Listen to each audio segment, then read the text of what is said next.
Welcome back. Welcome back, everybody, to another episode of the 706 podcast. I bet you thought we were done. We weren't. We came back. Connor did not contract a deadly form of tuberculosis. Nope. Tony did not go to Bangkok to pursue his dream of becoming a lady man. And Anthony indeed did not move to Paris to become a stuck-up Parisian intent on defaming America. Too bad. It's too bad. I mean, and I decided to suspend my presidential campaign. This is Kirk here, by the way. Go around, everybody, and let's get acquainted again. Hi, I'm Anthony. Hi, I'm Connor. Hey guys, I'm Tony. And we're coming at you from a different venue today, actually. This will be our new venue moving forward. Manhattan got a bit too expensive, so we were forced to relocate to the Brooklyn Burbs. Now we can communicate with Vice and and other news sources like that. We got some new sponsors coming through. We are deep in hipster. We are post hipster as far as the L line is concerned for all you New York files. Yeah. So let's get back to it. Well, first of all, we were kind of interested since we did have a rather prolonged sabbatical. We were gonna just kind of go around quickly and maybe toss out a movie that we had all seen since our last podcast that we really intrigued us and that just kind of stood out for us. So kind of a little bit of a glimpse into our own movie lives in the last month and a half. So who wants to go first? And getting pointed at, I guess. Well, you recommended this, so. Yeah. It was your idea, Anthony. Come on. It's alright. No, my movie it's not a movie I would recommend to everybody. It's a movie I would recommend to comparatively few people. I'm kind of hesitant to recommend it now. This is David Slade's Hard Candy, starring Ellen Page and Patrick Wilson. It is a super grisly, violent, incredibly uncomfortable movie. It's about these two characters, and they're just talking, and I won't tell you the premise or anything. You have to just watch this thing and come to your own conclusions about it. I'm not sure if it's great or not. I don't know if there are things about it that give me pause, but it is undeniably a gripping drama and one that I will never forget. So that's my recommendation. Would Anthony like it? I think Anthony would hate it. Well, I'm a huge fan of David Slade's other work, which includes Eclipse, and it's actually all I can name. He did a couple Hannibal episodes. He did a few, and he might direct American Gods, but. Well, all right. As for me, I wouldn't recommend this to everybody. I already recommended it to Tony, though. This is The Russians Are Coming. The Russians Are Coming. I think it's a 1957 kind of screwball, wacky comedy film about a crew of Russian submariners who wind up stranded on a Massachusetts island, and all the kind of wacky hijinks that follow. But it ends up being actually really nice. Ends up having kind of a nice message of peace, and it's a really interesting movie, really good, really funny, but also has a lot of heart. I recommend it greatly. All right, interesting. Well, as my more devoted followers may know, I'm a huge Michael Pitt fan. I have a fascination with the man. And we are actually, well, not technically, we're in Queens, but yeah, he lives in Brooklyn, so, Michael, come on over. We'd love to have you on the show. Oh, man. Let's say our address on the air right now. Yeah. Tony's social security number is, I forgot the last digit. I saw Gus Van Zant's Last Days. It's a movie chronicling the last days of a fictional character. Say again? Never mind. Who is very analogous. He's kind of a mirror to Kurt Cobain. So it's this kind of drugged out, paranoid, reclusive rock star. Very much kind of countercultural force, but also at the same time insecure with his own fame and his public identity, and It's really good. I think Michael Pitt plays it perfectly, and I would recommend it, though not everybody likes it, as the next gentleman to talk has informed me, but Ebert gave it 4 out of 4, so I don't know. It's good enough for Ebert, it's good enough for us. Exactly. Cache 4 out of 4, so there you go. Well, he was smoking peyote during the movie. What's your go-to drug that they're always doing? I think we all chose movies that are very indicative of our movie tastes and personalities, especially Connor. Yeah. What a title. The Russians are coming, the Russians are coming. It's amazing. I'm going to recommend a movie that, as of this recording, is still being played in theaters and still being rolled out in theaters. It is Whit Stillman's Love and Friendship, his brilliant adaptation and parody of Jane Austen's Lady Susan. As far as I'm concerned, well, one, it's his first movie in 5 years, and this is an even bigger deal because this is a guy who's been working for almost 30 and has 25 years, and he's only had 5 movies. But for my money, I think he is arguably the best writer of dialogue in movies today, at least in regard to the English language. But I think it's a fantastic movie, and greatly acted. It's really high on Rotten Tomatoes for those who follow that. So that's my recommendation. Wow, the recommendation makes the man. I recommend the other way around. Feature. Watch them in the order we discussed them. Let's see how your night goes. Well, they circle back, actually. Tony, I'm surprised you switched your movie. You said Warcraft. You said it was the best. Batman versus Superman. I'm intrigued by Warcraft. I kind of want to see it. Yeah. I don't know. Well, maybe it's good. I don't know, but I did hear him say Warcraft 2 before Star Wars 8, but you guys can take that up with him. Don't come to me. Anyways, the movie we're discussing today is a good old film. It's called The Raid Redemption. The Raid Redemption, directed and written by Gareth Evans. I don't know if I'm saying his middle name correctly. It was released in 2011, 2012 in the United States and Indonesia, 2011 Toronto Film Festival. Let me just see. It grossed $9.4 million. It's a rather small film. It was only, the budget was only $1 million, though. So the movie is basically, the premise is rather straightforward. Ostensibly, it's just a kind of a military unit, or not a military, a police unit, like a special forces unit, is kind of special task force is sent to. Kind of like a large warehouse of crime and vice, and that's kind of run by an overlord. It's also where normal people live. Yes, there are normal apartments there, but it's like a safe haven for criminals and criminal acts. There's a lot of kind of strung out people there, as well as a narcotics lab. So we're brought to the movie through the eyes of the actor whose name is Iko Uwe. I forget his name in the movie. Is it like Rama? I don't know. It's Rama. Yeah, it's. I'm sure we're gonna. I apologize. We'll probably butcher many names. Yeah. But so he's kind of an aspiring police officer who is rather adept at the fighting style called Pencak Silat, if I'm saying that correctly, which I'm probably not. It's an Indonesian form of full body fighting that kind of uses grappling and kicking and throwing. It's a very interesting fighting style, but that's kind of corollary to the main point, which is that this squad kind of tries to go floor by floor and clear out this warehouse upon the orders of kind of the higher ups in the police unit, or in the police department, that kind of want this overlord taken down.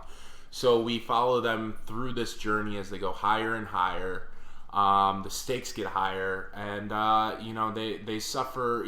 There's twists and turns, and it's an adrenaline pumping ride. It's something that this is my third time watching. I can't watch many movies multiple times. I just don't have the patience for it. But this movie I could watch again, probably right now, and I would still enjoy it. This movie is just, it's goodness. It's ooey, it's gooey goodness for me. But let me go around and hear what everybody else has to say. So anybody wants to jump in, feel free. Yeah, I'll say. I mean, I thought it was indeed very gooey. It was very crazy and violent. It was hyper violent. It's just a kind of I would call this almost a martial arts film, although it has a lot of guns in it too. Kind of the biggest spectacle moments, and the moments that I think are the most fun, are moments where you have the characters fighting hand to hand in a very frenetic, crazy, amazingly well choreographed style. But what's kind of unique about this movie compared to some others that I've seen, and I'm not certainly not a martial arts buff. But what's unique about this movie is kind of the extent of the brutality. It's a kind of mix of, it's an update of the martial arts film where every kind of little fight ends with kind of a brutal execution. I thought that was really interesting. It's certainly, I've heard people compare this movie to like video games and so it felt to me, it had the kind of that visceral, and I dare say, I don't know why, satisfying violence of a video game. But, and like I said, I mean, we can talk about this later, but what is it about it? Why is this more satisfying? Is this satisfying? Is that what it is? Is it satisfaction, or is it some kind of, is it just higher stakes? I don't know. So these are the questions the movie made me ponder. It was a thrill ride for sure. It was very well done. I can say that. I'll jump in. My big touchstone I was going to compare this to going in, and this was like Mad Max Fury Road on a much smaller scale, but it's not quite right. It's much closer to something like Dread, which is a similar cult following developing now. It's usually very similar to Dread. It's also got a lot of kind of like Green Room, which came out pretty recently, which is also good. But yeah, the video game thing I think is pretty spot on. It's literally levels. There are 15 floors, and it escalates as they go to each floor. There are these different set piece encounters. You can almost see the buttons coming on screen for the quick time events. The boss health bar appeal appears. I was reflexively like twitching my thumbs as I watched. And the last fight, the last set piece, definitely feels like a final boss, very much so. This is when they fight the toughest, baddest dude. Mad Dog, yeah. Mad Dog, yeah. Okay. Do they call him that in the movie, or do we? I think they literally say Mad Dog. Mad Dog. Mad Dog is kind of the toughest one of them all, and it definitely is the most drawn out fight. But yeah, there is something about this violence that is very satisfying. The choreography is off the hook, and I don't have it in front of me, but. Is it by Gareth Evans? I think Gareth Evans himself choreographs his movies. I'm not sure. I looked that up. I'm gonna find out. My research is rather lacking here, and unfortunately, I'm not a buff, but I'm coming to it as a fan. I'm not sure. I don't know. Yeah, but I think he does. But anyway, it doesn't matter. But anyway, the choreography is fantastic. Just it's amazing just watching these scenes play out, and just the way the camera moves. It's so just tight. It's so just meticulously just orchestrated, and just it's so impressive. I think that's part of where the satisfaction comes from, is to watch these kind of gears just grind into place and everyone doing exactly what they're supposed to do, and how many times it's like seeing a Broadway show or something. Just all these pieces that fit just exactly right for them to get this right. It's like dance or something, and just seeing those executions, you feel every stab, you feel every punch. It's like it pumps you up in a way. It's like, why can't it's like when you see really good action like this, like I think back to very different kind of action, totally different kind of movie. Or I think back to like the bank robbery in Heat. When you see that bank heist scene, it's like, how is every bank heist scene not this incredible? Like, how do they not just see this one and be like, okay, we'll just do it like this? That's kind of how I feel watching these fight scenes. But obviously the effect is something different. Not every action movie is going for the same kind of visceral effect. But it's very cool in the moment. But what were you saying, Kirk? No, I was just going to say the fight choreography was done by Iko Uwe, who's the protagonist. Oh, that's really cool. Okay. And Yayan Ruyan, and I know these two have worked together kind of extensively. Yayan Ruyan, he's Mad Dog. So these two actors are extremely kind of prodigious in their own right, and they're masters of their craft. So they. For all you Star Wars fans, they were in The Force Awakens. They had a small cameo. Yeah. If you saw the deleted scene, it's much more fleshed out and satisfying to what J.J. Abrams originally wanted to do. And for fans of the Raid, apparently. That's cool. It's So, on the Blu-ray cut. Anthony, let's hear you bring us down to earth. Well, I mean, Kurt talked about it like a video game last time we had this episode, so of course that was flowing through my mind. I thought I saw the hardest boss I've seen since playing the Water Dungeon in Legend of Zelda. I thought I saw the best adaptation of a Resident Evil game. In terms of comparisons, I was thinking more of the late 80s version of RoboCop over Dread, but I don't know if that's just me. The new Dread, the Dread remake is... No, yeah, no, but I was just thinking of RoboCop more than the Dread. first RoboCop? Yeah, the 80s one. Where you're just literally just shooting through the prison. Okay, no, Oh, you look like you were questioning me. No, I thought you were comparing to the original Judge Dredd with Sylvester Stallone for a second. No, I never saw that. But anyway, as far as the movie, I'm not as quite as into the violence. I thought it was very monotonous after about 10 minutes, honestly. I thought the movie was kind of lame, if I'm being honest. If I'm thinking back and having a sort of childhood look on this movie, I studied martial arts for quite a bit of time, and I just felt like I was watching these instructional videos on repeat after a while in a way that just sort of didn't really hit, just seemed kind of droning. And there's no, for me personally, emotional attachment to the movie at all that allows me to see past sort of just this over-the-top violence. But his wife is pregnant, Anthony. I mean, you get the that's flashes true. Of I mean, the 3 seconds, the 3 frames, really hit me hard, I guess. I didn't really care for it. It doesn't work for me. I have quite a few complaints, but I guess we'll get to that later. I mean, if it doesn't work for you, do you think the movie's well made? I mean, I think the for what it is, the fight is, of course, well choreographed, but that's all it is. It's basically sequences of fights that are just well done. You don't think the suspense is built up? I don't quite like the way the suspense is built up. I think from the first few fight scenes, we already are aware of the way the director is going to build up the suspense through the fights. We know he's going to have the action, then he's going to delay it to something else and cut it back. It's sort of a repetition that I feel like I'm seeing. Well, what about the scene too often? Oh, sorry. What about the scene where they go into the guy's apartment and hide behind that wall? Mm-hmm. I think that's a great just suspense setting. Quite different. It's quite a change of pace, I think, from the other kinds of action. That's interesting because it's the one time I feel like the pace finally changes. My problem with that though is by the time it comes, I am so aware that there's no attachment for me with these characters that I honestly just don't care whether they live or not. And I've seen that type of scene before in a way. I don't think it's quite... I'm not going to criticize it for not being unique, but it just doesn't quite hit the way I thought it does for you then. I just think it's brilliant. As to the monotony, I can see what you're saying. I think the first time I saw it, that was my biggest complaint. Seeing it again, I've grown to like it more. I will say that by the very end, the thing is, when the first... Because we don't get a big, martial arts scene until, 20 minutes into the movie. Until a favorite in the movie. We get some gunplay, but there's a great scene with Mad Dog where he said, this isn't the first, fight scene, but there's a great scene with Mad Dog, which appears to be almost Gareth Evans talking to the audience, where he says, these guns, they do nothing for me. I'm all about, the hand-to-hand combat. That's what I really like. And it's him saying, look, the guns, we have to throw them in there because these are cops. We have to acknowledge guns. But really, the hand-to-hand, that's what this is all about. That's what I love.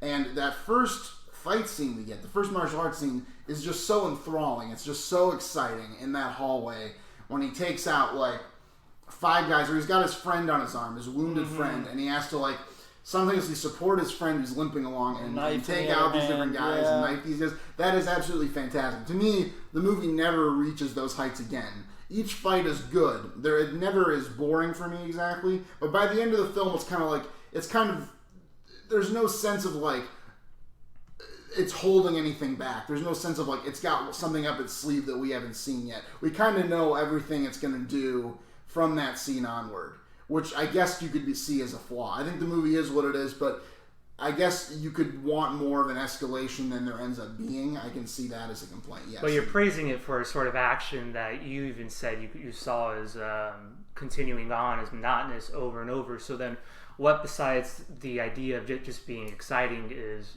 making this movie more than what it is then?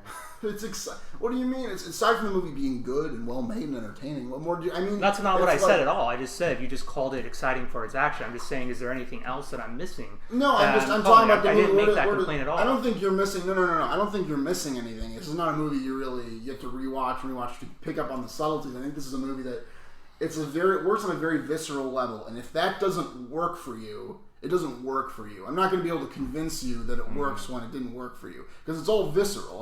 That's the level it's operating on, which is totally awesome and valid. But if you don't plug into it, you don't plug into it. I mean, I don't want to hog the mic, but what I felt like watching this movie, that I was just too lazy to play a video game and was watching someone else play something.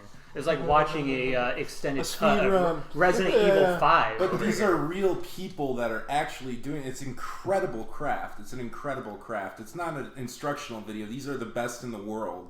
Nobody. There are a handful of people who can do what Iko Uwais can do. I mean, I could say the same thing though about like a Bruce Lee movie from years ago. I watch drama movies and think, oh my god, their acting is so amazing. There's no way, even if I wanted to try, I could even touch it.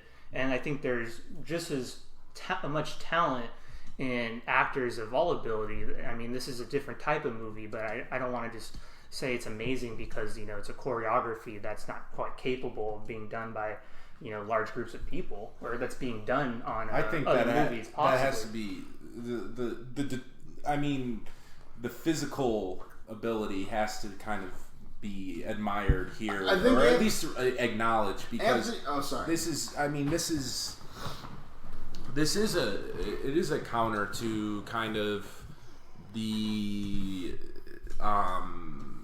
it's a different school. It's a more physical. It is a martial arts film in a sense, kind of like a neo martial arts film. Yeah. And I think that can exist. And I think for me, the stakes maybe could have been built. I mean, we could have been invested more in the protagonist from the beginning, maybe a little bit more. I mean, we kind of understood that he had a wife a wife who was expecting, and we find out that his brother is actually, unbeknownst to his squad, and unbeknownst to the overlord who is kind of the brothers working for. So there's two brothers from different worlds kind of collide, and only they know the other one is in their respective position. But I don't know. I think for Tony, I agree with you. I think if this movie doesn't connect with you, it's kind of like a thing that explaining it, or I don't know. There's nothing to explain about this movie. Yeah, there's no. You don't discuss the motifs or anything. I mean, you can. I think. I mean, the thing about Anthony is he's looking for more of a kind of a story or plot thing to grab onto, because the action alone isn't cutting it. Mm-hmm. And the thing about all these characters and all these plots is they're all archetypes. There's nothing about them that's super interesting. Like, you have the rookie with the wife. He's kind of he's the good cop. He's not corrupt like all those other guys. Yeah. There's the corrupt trader. scumbag. Yeah, there's the brother who's conflicted. It's like, that's fine. I think that's in the movie to flesh out. It's in the movie to give it drama. Mm-hmm. But it's fairly broad drama. There's nothing about it that's super interesting in and of itself. It's kind of an excuse for the action. Mm-hmm. It's to propel the story. So I think you were about to say something, Connor. Yeah, I mean, there's a lot of dialogue in this movie, and there's a lot of story stuff that's happening. I mean, the main dynamic, I think, as we see, it's Rama versus his boss, who's the sort of the older man who turns out has sold out. Basically, they can't get reinforcements because this is an illegal operation. It turns out this is actually just a kind of hit on the big baddie. So it's like, you realize, and so that polarizes the way you perceive. You see that one guy has misused these men, and the other guy's a good cop. Good cop, bad cop, I guess. And then it goes on, and we get the story of the two brothers, and I thought that was an exciting story. And then between the two brothers, we get Mad Dog, and Mad Dog is kind of, because we know he's a badass fighter, we're like, we want to see a fight with Mad Dog. We've already seen he's already kicked one of the guy's asses. Now we want to see the brothers take him on. I think that was enough for me to keep the plot going. And there's plenty of dialogue, and there's plenty of stuff going on. I think, towards each end of the scene, I'd be like, okay, let's get on to the fighting. And then at the end of some of the fight scenes, I'm like, all right, let's get on to the dialogue. I was some things outlasted their welcome, but I found it to be a pretty good mix. I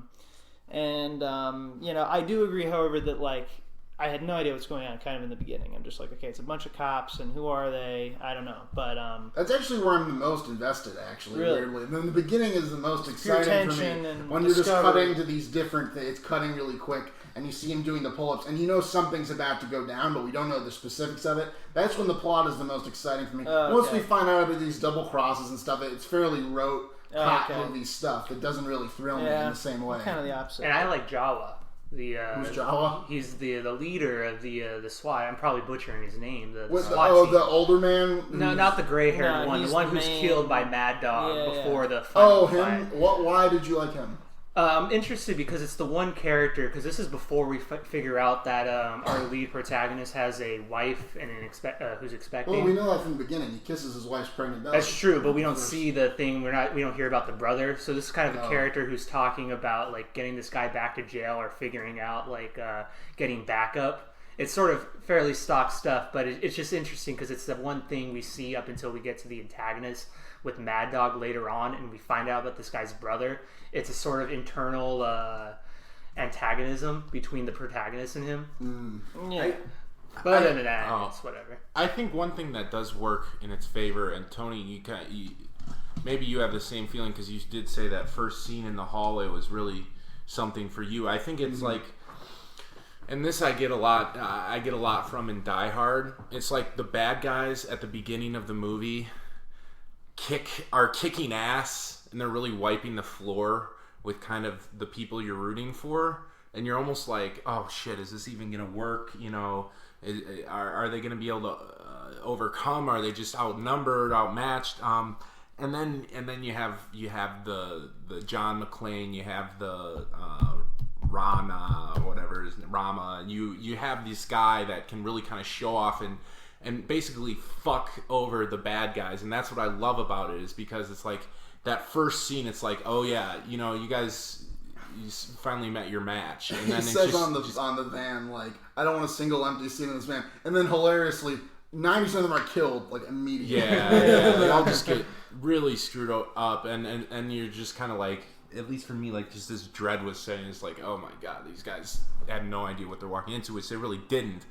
At least except for the sergeant, and then he kind of is able to shine, and I like that. And I think I'm thinking back to like in Die Hard when he sends one of the Germans down the elevator and says, "Now I have a machine gun, ho ho ho."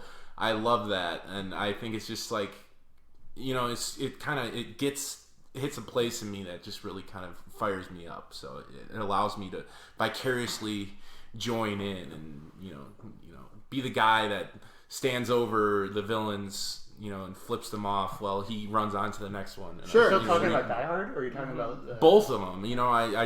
I find just the idea of this one man versus a building of thugs, an interesting thing. But in Die Hard, isn't it like a little bit like different because from the beginning though, but we understand like it's not the exact same. but I mean you're comparing him, but I mean the antagonist Hans Gruber in Die Hard is much more fleshed out. He's talked about early in the movie how he's got the John McClane strength and physical ability, but he's all about his smarts. Whereas in the Raid, we don't have a character for the villain. He's sort of just overseeing everything. Well, I'm comparing one dimension of the two movies, which is the idea of a man outnumbered against a force that he doesn't necessarily understand completely, but he's going to persevere and push forward, and he has the ability to stay alive despite unbelievable odds. Right. Well, when we have Bo and Dagu, who are the two cops who are kind of separated from the rest of the group, and they're the ones who have the incredible fight scene in the hall. I mean, that's like, it's pure desperation and fighting for your life, which I think makes the violence work really well, because we get that they're caged animals. Literally, they've been trapped in this hallway corridor, and they have to fight their way out. I mean, it works for that. All right. Well, we're just over 30 minutes. We can, if you guys would like, we can move on to the voting. voting. And Anthony's a yes, so we can move past him clearly. Why don't we start with Well, Anthony, no, actually? I'm curious. Do you have any other points that you wanted to bring up that we can discuss? Or? We could just move to voting. I mean, I'll just throw out a few at the end. Okay. No, Go on. Well, I mean, I brought up the Die Hard thing. I thought was a good thing because it's interesting is that I have no attachment. Again, I think I might have said this already at the beginning, but the idea of desperation or of a hero sort of conquering, I think, is interesting. But without a sort of attachment, I don't get a pleasure the way Kirk did from this, because the villain, I think, is just not enough. He's not Hans Gruber. He's not talking much more than beyond sitting on his sort of throne and looking upon the tower that he sits atop of. The more I kind of heard Tony and Kirk sort of give praise for the action, the more I just feel like I just didn't get it or I didn't see it. It doesn't work for me. I'd be curious to know what Roger Ebert gave it. He gives a very negative review. Oh, really? Yeah. Well, then, this is a time I agree with him, so I'm going to say no. So we're voting. Okay. We are, yes. Yeah, all right. Yeah, I've already said all my points. It's an incredible action movie. The story is pretty good. I think it's definitely set a standard for movies today for action. Unique presentation, great music. We didn't mention the music. Yeah, we didn't mention the music. Industrial. It was kind of kung fu, martial arts in general. Films kind of grown up and influenced by the gritty action. So I'd say move over, Jackie Chan. And I give it. What are we doing this podcast? Oh, yes. Yes. You said a yes? Oh, man. Yes, thumbs up. Yeah, I think there's definitely a place in 706 for a movie like this. I'll say yeah. I'm not as strong as I've been before, but I'll say I think this is quite good. All right, great. I'm curious. Did you guys? I feel like who directed and wrote John Wick? Because I feel a lot of it in Chad Stahelski, at least who's a stunt guy. Oh, since you brought that up, I much prefer John Wick. Okay, I'll throw that out there. Because of that dog. Because yeah, you because that's Beyond Greyjoy. Fucking Neo. But no, the music is just a perfect complement to the action. At least I feel. Also, get hyped for the American remake of the Raid, guys. They're going to make it again with white people, so get hyped for that. It's an all-female cast, so Tony I probably will not be going. They'll be like Ghostbusters again. Everyone will be like, I hate it. Chris Pratt, Benedict Cumberbatch, we have Tumblr's favorites. Idris Elba will please a lot of people at least. But he'll get snubbed for the Oscar. That's what's going to happen. So. Okay. We at 706 will refuse to watch it. Yes, we will. Refuse to review the Raid remake. We're boycotting not only the Ghostbusters remake, but the sequel to the Ghostbusters remake. Tony convinced us. And he's a strong advocate. We will not be mentioning Captain America ever again on this podcast because fuck them. Oh, He's not Hydra. We're fanboys. We deserve to have our say. This is our safe space. The creators are responsible for us. All right. No, so I will introduce the next segment. This is my time to shine, Tony. I won't be winning for another 3 months. I've been on the mic for like 3 months. I'm thirsty. Tony, you are thirsty. All right. The next segment of our show, if you're unfamiliar, will be my 3 co-hosts suggesting a movie for my consideration, and I will choose which one I would like best, and then we'll watch it next week and decide if that indeed deserves to go into the 706 best movies of all time canon that we have developed. So, as my co-hosts pull out their phones and they scratch off Ghostbusters remake, actually, that was what I was going to Magic nominate, Mike XXL. Tony, by the way, a little side note. I came home 2 nights ago. I saw it. I opened the door. It was probably 11:30, and Tony's lying on the couch, lights off. I see Channing Tatum's outline of a certain appendage, rather full of blood. Anyways, Tony was watching He Magic started watching Mike. Magic Mike. He's like, "What's this? What are you gay?" Well, Jesus. you were Christ, watching come it though on. on Pornhub, so that was It was just the atmosphere. There were candles lit. There was a bottle of rosé. There was a tissue box. It's a pretty. That it's was a good basically movie, right? empty. It's Let by me just Steven say that. Soderbergh. It's a good movie. Yeah. Okay. All right. I'm sure Well, it is. I haven't anyways, seen it. let us hear. Well, Tony was least recent, so it's You up get to to him. choose. Also, after the the order. pummeling I was taking, I think I can. You get to choose the order, but now you have to kiss my ass even No, more. I don't give a crap about the order, but I'll go first. All right. All right. So I have a movie, Kirk. It's called City of God. It's from 2002. It's like a crime drama, according to IMDb. It's pretty it's sort of long, but it's pretty fast paced as well. It's kind of an epic. It's got shades of Goodfellas, shades of The Wire in there. There's really ooey gooey, chewy stuff. And Kirk, this movie will make you shit your pants. Kirk, you're gonna love this movie. Kirk, you're gonna be so into this fucking movie. I can't even believe it. Kirk, you should bring up this movie. That's it. Is it a foreign film? Yeah. It's Portuguese? Brazilian. Yeah. Oh, Brazilian. Okay. Yeah. 2002. Yeah, that sounds about right.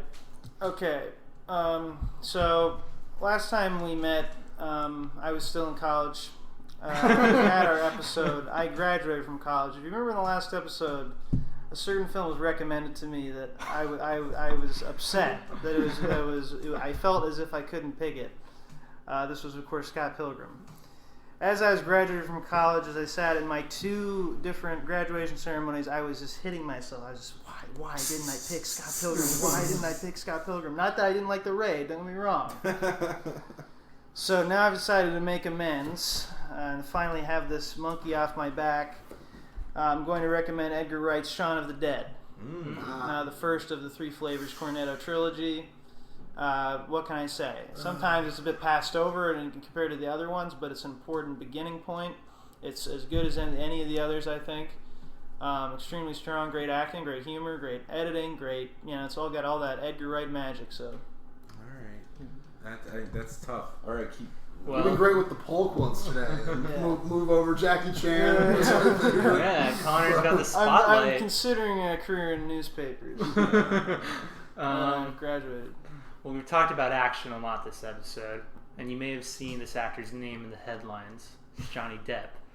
So I kind of want to nominate Pirates of the Caribbean on Stranger Tides, but I won't. Oh, I was excited. That would have been amazing. I would have loved to be the contrarian. Podcast but, suicide. the Ian McShane Blackbeard portrayal. But instead, I think we've been spending too much time with recent movies. And I'm going to go back. I'm going to go back to the 50s. Oh boy. Sadly, this movie first came out in 3D, but we do not have a 3D TV here at the 706 studio. So I'm going to nominate a favorite of mine, Hitchcock's Dial M for Murder. I knew it. It's one of his lesser renowned one. It doesn't quite get the applause or the rave reviews of the ones we all talk about, Psycho, The Birds, Vertigo, of course. But I think it's worth watching. I think it's actually one of his better ones, personal favorite. So, okay, feel free. Let's. All right, I'm a big proponent of watching movies that are intended to be seen, and until we get a 3D TV in here, we're not watching. Well, we don't have a movie theater here, so I mean, that's come on, So we shouldn't watch anything. You're wrong. You got a 32-inch TV here, dude. Don't sit close enough. It's a movie theater. Right. Exactly. Thank you, Kirk. You can't simulate 3D by sitting close. That's for sure. You obviously never played the 3DS. By drinking Epicac syrup. As for Connor, I don't know. I mean, Shaun of the Dead is a movie I've been meaning to revisit for a while. I think it would be a fine choice. I think there's probably a lot to discuss. I just think City of God. There's so much there, and it would provoke a great discussion. And I think it's probably the one we'd all enjoy the most, maybe. But I'm not sure. Shaun of the Dead's pretty good. So yeah. I can see The City of God is a very great movie. I like it personally. I think you personally, Kirk, will enjoy Shaun of the Dead. I don't know if maybe you've already seen it, you don't like it. I don't know. No, but, I haven't. but I think it's definitely worth a revisit. And as for Dial M for Murder, if you do pick it, Anthony will be in some trouble because I've actually not only have I seen the movie, I've also read the play in 8th grade, so I remember it perfectly. So he's gonna have to deal with my interpretive preparedness. Anyway, I don't recall it very well. I'm sure it's worth a revisit, but I like my movie the best. Well, you may have read the play, but I read the screenplay. Shit! Oh no! No, so actually I did, but in terms of City of God, joking aside, I did read it. I did read more than in terms of City of God, I actually saw it about maybe a year ago, a little less, I don't know, at Tony's recommendation. I thought it was fairly good. I'm not going to say you shouldn't watch it. I think it's worth watching. It doesn't quite hit me the way Tony said. I don't know if his statement that we all like it the most would be true. It was a tentative statement. Okay, well I'm just arguing. As for Shaun of the Dead, Connor and I have talked about Edgar Wright before, and I absolutely love him. In terms of that trilogy, not to pull a Perks of Being a Wallflower quote here, but I think my favorite may be Whatever I Saw Last. So, I'd be looking forward to watching it again. As for Dial M for Murder, it's an older film. We haven't done something, pre-1970 in quite some time. I think it's a very influential film. It's very interesting. It's the first movie he did with Grace Kelly, who became, such an icon. It's just a classic, just tight, great, directed movie by, a master, Hitchcock. So. Strong picks, if I do say so myself. Yeah, good choices. Good job, Tony. Wow. All right. So let me just see if I heard everything. I'm ready to leave for the next couple minutes. Let's go to the bathroom. So Anthony, I heard you wanted to watch kind of a Glenn Close murder mystery called Dial M for Menopause, where she calls the local CVS to see if they have her estrogen injection. Anyways, Tony, you had a movie called Anywhere But Toledo, right? That's what it was called. Sounded good. I mean, honestly, but I don't know. And then Connor, Shaun White Gives Head, the Pornhub exclusive. I'm not interested in. All right. I got so weak so fast. All right, whatever. I don't know what to do with Sean, but you got a month to recharge your batteries, Kurt. You should be on. Actually, truth be told, I honestly totally forgot I did that until like 60 seconds ago. But I'm sorry, fans. I don't know. It's hard. It's very much. This is a hard one. I feel like personally, I'm the most interested in watching Tony's movie. I think the conversation would probably be most stimulated by either Anthony's or Connor's movie. Based on what? Just based on how they've reacted to your movie. And also the fact that I don't know, and how I see. I think I'm gonna go with Shaun of the Dead here. Okay, sorry, you can pick whatever. What? The order has been forever disrupted. I'm sorry. He's now gone like. I'm sorry. Are we voting or are we rotating? Fine. You pick whatever you want. It's fine. I'm just saying. I can give you a participation. You can never do this.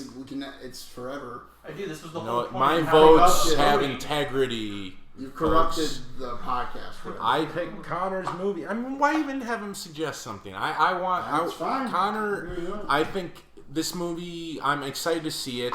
I'm a fan of, it was At World's End, right?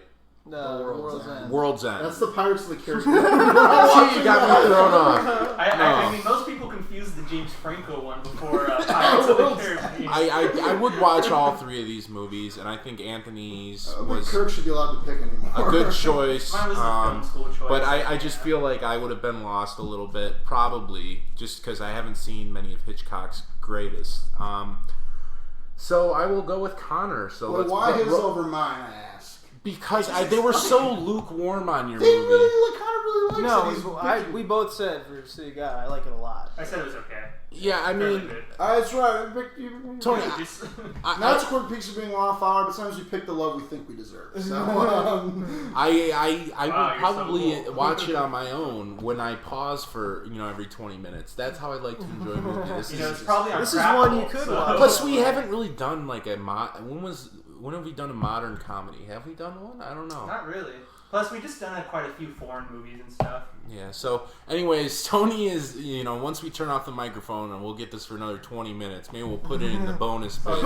Tony belly aching, but you know what, Tony, take it up with the judge, Judge Dredd. All right, Connor, any words from the victor? Any words? Oh, well, no, I'm just thrilled. I can finally. Your shirt. I haven't done my shirt, guys. It is so hot in here. It is really hot in this room. It kind of was good for watching this movie. I could feel the heat of the apartment building. Very good, but it's very hot in here. To all you people, I say, stay cool. And I think you guys will enjoy Shaun of the Dead. I can finally sleep at night now that that Scott Pilgrim has been a chance for you're right in the 706. A chance. Yeah, a chance.